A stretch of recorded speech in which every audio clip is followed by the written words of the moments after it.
monta. La porte, où l'on rendait la justice, n'était pas en fait plus élevée que le reste de la ville, mais elle était dans l'idée un lieu élevé au-dessus des autres. De là l'expression constante, monter à la porte, Deutéronome 17.8, Deutéronome 25.7. Toi, un tel. Il va sans dire que Boaz n'a pas interpellé son parent de cette façon, mais lui a donné son vrai nom. Le narrateur, qui ignorait ce nom ou qui n'a pas voulu l'indiquer, a employé cette expression qui, ainsi comprise, n'a rien d'irrévérencieux. Verset 2. Ces 10 hommes pris parmi les anciens de la ville sont les témoins proprement dits. Mais à eux s'ajoutent en second rang les autres personnes présentes, comparez versets 9 et 11. Verset 3. Nomi a vendu, de concert avec Elimelech, à leur départ pour Moab. Il n'est parlé que d'elle parce que seule elle vit encore. D'autres traduisent, Nomi met en vente, ce qui n'est pas conforme au sens grammatical. Verset 4. Je veux t'en informer. Voici le sens, je suis disposé à racheter ce champ pour le conserver à Nomi et à sa famille. Mais je ne puis le faire que si tu déclaresses vouloir renoncer à ton droit, qui va avant le mien. Que si tu ne veux pas, littéralement, que s'il ne veut pas. Ces mots sont adressés par Boaz aux anciens. Mais il revient immédiatement à son parent, auquel il dit, déclare-le-moi. Je rachèterai. Il ne se propose pas, comme Boaz, de faire vivre Nomi du produit de cette terre, mais d'en jouir lui-même. Par là la propriété rentrera du moins dans le patrimoine de la famille. Verset 5. De la main de Nomi, en ce sens que le fonds lui-même n'avait point pu être aliéné, puisqu'il restait invariablement la propriété de la famille et que Elimelech et Nomi n'avaient pu en vendre que les récoltes jusqu'au prochain jubilé. Tu l'acquéras, de Ruth, à la personne de laquelle reste attachée, en raison de son mari défunt, la propriété du champ, au cas du moins qu'elle n'épousât pas un homme d'une famille différente, mais qu'elle s'unit à un parent de son mari. Verset 6. Je ferai tort à mon héritage.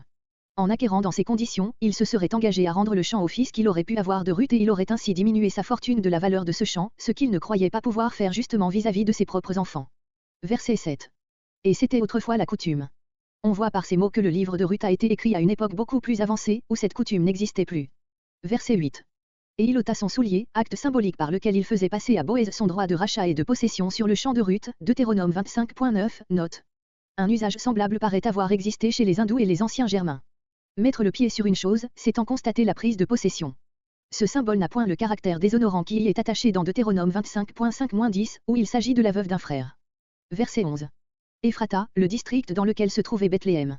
Les deux propositions parallèles de la fin de notre verset expriment donc la même pensée. La force de Boaz doit être renouvelée, afin que par ses descendants le nom de sa famille soit conservé à Bethléem. Verset 12. Pérez, le chef de la branche nombreuse des fils de Juda à laquelle appartenait Boaz. Comparez Ruth une chronique 2.5 et suivant. Verset 13. Et les femmes, 1 Samuel 4.20, Luc 1.58. Un libérateur. L'hébreu emploie ici le terme de Goël, champion, rédempteur, défenseur. Le mot aujourd'hui, au verset 14 et le verset 15 montre clairement qu'il s'agit, non de Boaz, mais de l'enfant qui perpétuera la race de Nomi et sera sa consolation et son soutien. Verset 15.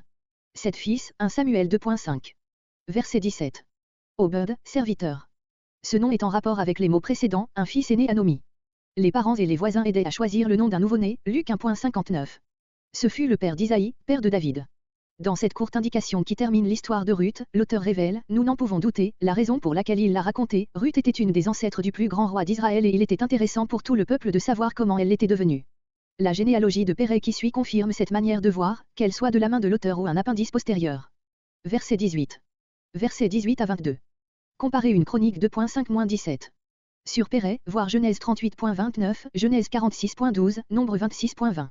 Esron, son fils, descendit avec lui en Égypte, Genèse 46.12. Verset 19. Ram, Erum dans Matthieu 1.3 et Luc 3.33. Verset 20. Aminadab, beau-père d'Aaron, Exode 6.23. Nahason vivait du temps de Moïse et est appelé prince des fils de Juda, Nombre 1.7, Nombre 2.3, Nombre 7.12. Notre généalogie ne compte que 5 membres depuis la descente en Égypte jusqu'au moment de l'Exode. C'est trop peu pour une période de 430 ans, Exode 12.40. Entre Esron et Aminadab l'auteur a omis, comme celui des chroniques, plusieurs chaînons intermédiaires avant et après Ram. Cette supposition est encore plus nécessaire pour la suite de la généalogie, qui ne compte également que 5 noms de Salmon ou Salmu, fils de Nahason, à David.